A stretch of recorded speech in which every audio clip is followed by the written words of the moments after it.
So today I am going to be talking about caffeine, and my opening line is going to be, who likes caffeine? And if you don't, you're missing out, but you guys can't respond to me, so it's fine. You should listen to this speech because I found out that there's a lot more health effects than there are benefits when it comes to caffeine consumption, and I personally connect to this because I drink a lot of caffeine throughout the day, with it being coffee in the morning, an energy drink, anything like that. And I researched so much to try and find benefits, and there's a lot more health downfalls than there are benefits, which was kind of shocking to me, but you will learn more about it throughout this speech. I will first describe the drawbacks of caffeine, and then the health effects, like specific health effects, and then the few benefits that actually come from caffeine consumption. So, to start off, students drink caffeine as a substitute as energy loss, but it can become an excessive amount. And according to a research done at Alexandria University, students were consuming a high amount of caffeine to the point where it was like exceeding safe levels. And if you exceed the safe levels of caffeine, it can lead to a dependent matter like other psychoactive substances, and you can go through withdrawals if you don't continue to consume that high amount of caffeine. Also, using those energy drinks, people are not aware of like the substances and the contents that are actually in that drink, which the high concentrations of energy drinks can lead to severe health defects like cardiovascular disease, and no one wants a bad heart. That's a lot of work. Another thing is that studies show that a decrease in sleep can be caused by the increase in caffeine consumption, and it also can relate to a poor academic performance. This survey examined factors such as like sleep with the caffeine consumption and then also academic performance, so it all came together, and the correlation became to increase as the caffeine intake also increased. And with the amount of caffeine that's being increased, it's making your health like go down more. So like you need to find that like balance to where you're not risking your own health just to stay awake. So now that I've discussed the drawbacks, here are some health effects that will take place with the excessive amount of consumption.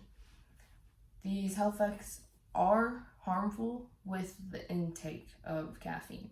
I'm not like, obviously there's other ways that these can be harmful, but specifically with the high excessive amount of caffeine intake, you can have increased heart rate and systolic blood pressure, and increased platelet aggregation, and decreased endophilia function, which is in your urine or like your urinary tract system. Like when you have a lot of caffeine in you, you use the restroom a lot. That's basically what that's saying. And they were reported in young adults all those side effects were reported in young adults that used caffeine, and that was by Murad. Also, caffeine consumption has multiple systemic, I think I said that right, effects, which involves neuropsychiatric, cardiovascular, endocrine, and gastrointestinal systems. Other effects that are slightly less scary are nervousness, shakiness, headaches, sleep, and also jitteriness. And this all leads to what is called the withdrawal syndrome. Now, there are some benefits. Don't be scared that you can never drink coffee again without getting severely sick. There are benefits. It is used in weight loss supplements and drinks, and it is also used in sports performance and energy drinks.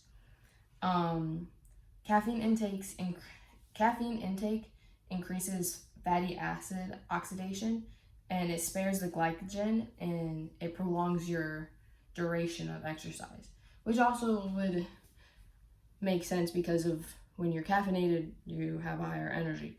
So during that, it helps you do your exercise longer without feeling tired and worn out. Also, habitual users, like people who drink caffeine on a daily, have greater mood effects compared to people who consume less coffee. The cognitive influence does not differ on the amount of caffeine, but it is based on the outcome of it. Also, there's caffeinated headache medication, which are widely used by people who have headaches or migraines, and there's evidence shown that caffeine therapy is associated with more pain relief than a placebo in treating migraines. But being aware of the role of caffeine in management allows for optimal outcomes also. So in conclusion, students drink caffeine to stay awake, and they don't always know the harm in it. The harmful effects are caused by high excessive intakes in caffeine, and there are healthy ways to intake caffeine, and it shouldn't be scary. So, hopefully, after telling you all this negative information about caffeine, you can still go enjoy a cup or two in the morning and not be scared of health risks. Thank you.